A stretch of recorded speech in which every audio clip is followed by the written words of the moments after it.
알베르 까미, 이방인. 오늘 엄마가 죽었다. 아니, 어쩌면 어제. 양로원으로부터 전보를 한 통 받았다. 모친 사망, 명일 장례식, 근조. 그것만으로서는 아무런 뜻이 없다. 아마 어제였는지도 모르겠다. 양로원은 알제에서 80km 떨어진 마렌고에 있다. 2시에 버스를 타면 오후 중에 도착할 수 있을 것이다. 그러면 밤샘을 할 수 있고 내일 저녁에는 돌아올 수 있으리라. 나는 사장에게 이틀 동안의 휴가를 청했는데 그는 이유가 이유이니만큼 거절할 수는 없었다. 그러나 좋아하지 않는 눈치였다. 나는 그에게 이런 말까지 했다. 그건 제 탓이 아닙니다. 사장은 아무 대꾸도 하지 않았다. 그제야 나는 그런 소리는 하지 말았어야 하는 걸 그랬다고 생각했다. 나제고 보면 내가 변명을 할 필요는 없었던 것이다. 그가 나에게 조의를 표해주는 쪽이 오히려 마땅한 일이었다. 하지만 아마도 모레 내가 상장을 달고 있는 것을 보면 그는 조문 인사를 할 것이다. 지금은 어쩐지 엄마가 죽지 않은 것이나 별다름이 없는 듯한 상태다. 장례식을 치르고 나면 확정적인 사실이 되어 만사가 다 공인된 격식을 갖추게 될 것이다. 나는 2시에 버스를 탔다. 날씨가 몹시 더웠다. 나는 평소와 다름없이 셀레스틴의 식당에서 점심을 먹었다. 식당 사람들은 모두 나를 가볍게 여겨 매우 슬퍼해 주었고 셀레스틴은 이렇게 나에게 말했다. 어머니란 단 한 분밖에 없는데. 내가 나올 때는 모두들 문간까지 바래다 주었다. 나는 좀 어리벙벙했다.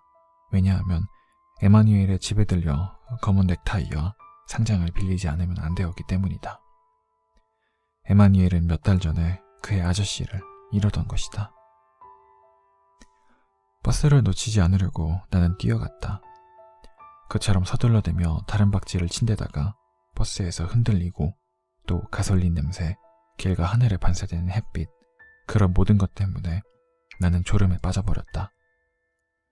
나는 차를 타고 가는 동안 거의 내내 잤다. 잠을 깨고 보니 어떤 군인의 어깨에 기대어 있었는데 그는 나에게 웃어 보이며 먼 데서 오느냐고 물었다. 나는 더 말하기가 싫어서 네 하고 대답했다. 양로원은 마을에서 2km쯤 떨어진 곳에 있었다. 나는 걸어서 갔다. 곧 엄마를 보려고 했지만 문지기가 하는 말이 원장을 만나지 않으면 안 된다는 것이었다. 원장은 바빴으므로 나는 조금 기다렸다. 그동안 문지기는 줄곧 이야기를 했다. 이윽고 나는 원장을 만났다. 원장은 자기 사무실에서 나를 맞아주었다. 레지옹 옹토네르 훈장을 단 키 작은 늙은이다. 그는 맑은 눈으로 나를 쳐다보았다. 그러고는 내게 악수를 했는데 내 손을 붙들고 하도 오랫동안 놓지 않았기 때문에 나는 어떻게 손을 빼내야 할지를 몰랐다. 원장은 서류를 뒤적여보고 나서 말했다. 메르소 부인은 지금으로부터 3년 전에 이곳에 들어오셨습니다. 의지할 사람이라곤 당신밖에 없는 처지였더군요. 나는 그가 나를 나무라는 것이라고 생각하고 사정 설명은 하기 시작했다. 그러나 그는 내 말을 가로막으며 말했다. 변명할 건 없어요. 나도 당신 어머니 서류를 읽어보았는데 어머님을 부양할 수가 없는 처지였더군요. 어머니한테는 돌봐줄 만한 사람이 따로 있어야 했는데 당신의 월급은 얼마 안 됐지요. 사실 따지고 보면 어머니는 여기 계신 게 더 행복하셨습니다. 네, 그렇습니다, 원장님. 하고 나는 말했다. 그는 이렇게 덧붙였다. 어머니께는 같은 연배의 친구들이 계셨지요. 그들과 함께 지나간 옛날 이야기를 나눌 수도 있었던 것입니다. 당신은 젊으니까 당신과 함께 살았으면 아무래도 적적하셨을 겁니다. 그것은 사실이었다. 집에 있었을 때 엄마는 아무 말 없이 나를 지켜보기만 하며 시간을 보냈던 것이다. 양로원으로 돌아가고 난 처음 며칠 동안은 자주 울곤 했다. 그러나 그것은 습관 탓이었다.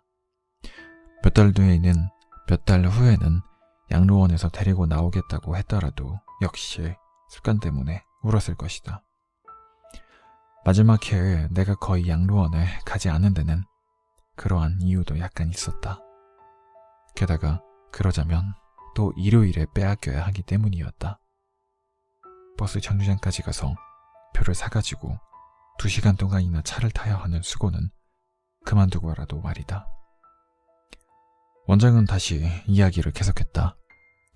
그러나 나는 듣는 둥 마는 둥 하고 있었다. 그러더니 그는 이렇게 말했다. 물론 어머님을 보고 싶으실 테지요. 나는 아무 대답도 하지 않고 일어섰고 그는 방문을 향해 앞장서 갔다. 층계로 나서자 그는 설명을 덧붙였다. 시신은 조그만 영안실로 옮겨놓았습니다. 다른 사람들을 자극하지 않기 위해서지요. 원내에서 사망자가 생길 때마다 2, 3일 동안 다른 사람들의 신경이 날카로워져서 일하기가 어려워진답니다.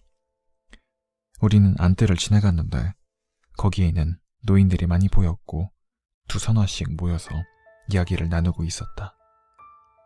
우리가 지나갈 때에는 잠시 말을 끊었다가 지나간 뒤에는 다시 이야기가 계속되는 것이었다.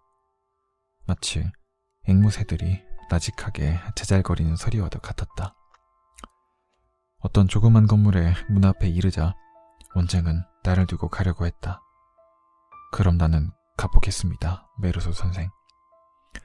사무실로 오시면 언제든지 만날 수 있습니다. 원칙적으로 장례식은 아침 10시로 예정되어 있습니다. 당신이 고인 옆에서 밤새 마실 것을 생각해서 그렇게 정한 것입니다. 끝으로 한 말씀 드리겠는데 어머님께서는 가끔 원우들에게 장례식은 종교장으로 해주었으면 하는 희망을 표시하셨던 모양입니다. 필요한 모든 준비는 제가 해놓았습니다. 하지만 미리 알려드리려는 것입니다. 나는 원장에게 감사하다고 했다. 엄마는 무신론자라는 것까지는 못 되겠지만 생전에 종교를 생각한 적은 한 번도 없었다. 나는 안으로 들어갔다. 하얗게 회칠을 하고 큰 유리창이 달린 매우 밝은 방이었다. 의자들과 X자 모양의 괸대로 된 틀들이 놓여 있었다. 그중 방 한가운데에 있는 2개의 틀 위에는 뚜껑이 덮인 관이 가로놓여 있었다. 후드 기름을 칠한 판자 위에 대충 박아둔 번쩍거리는 나사못만이 드러나 보이고 있었다. 관 곁에는 흰 작업복 블라우스를 입고 머리에 짙은 빛깔의 수건을 쓴 아랍인 여자 간호사가 있었다. 그때 문지기가 뒤따라 들어왔다. 뛰어온 모양이었다. 그는 좀 더듬거리며 말했다.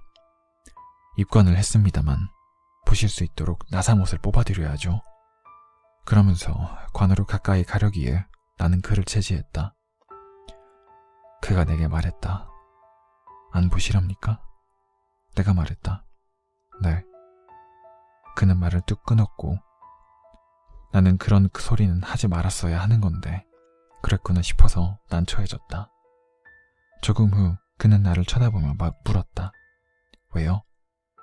그러나 나무라는 어조는 아니었고 그저 물어나 보자는 듯했다. 나는 말했다. 모르겠습니다. 그러자 그는 흰 수염을 어루만져 비꼬면서 나를 쳐다보지도 않고 말했다.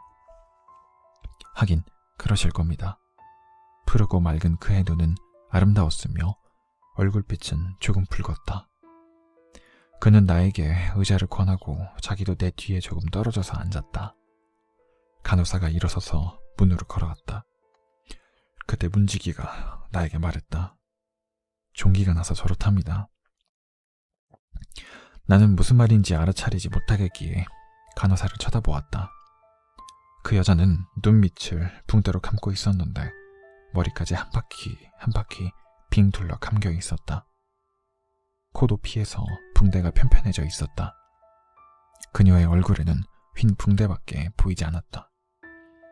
간호사가 가버리자 문지기가 말했다. 혼자 계시게 해드리겠습니다. 내가 어떤 몸짓을 했는지 모르겠으나 그는 내 뒤에 선 채로 나가지 않고 그냥 있었다. 그렇게 내 등 뒤에 사람이 서 있는 것이 나는 몹시 거북했다. 방 안에는 저물어가는 오후의 아름다운 빛이 가득했다. 무늬말벌 2마리가 유리창에 부딪히며 붕붕거리고 있었다. 나는 졸음이 오는 것을 느꼈다. 여기까지입니다.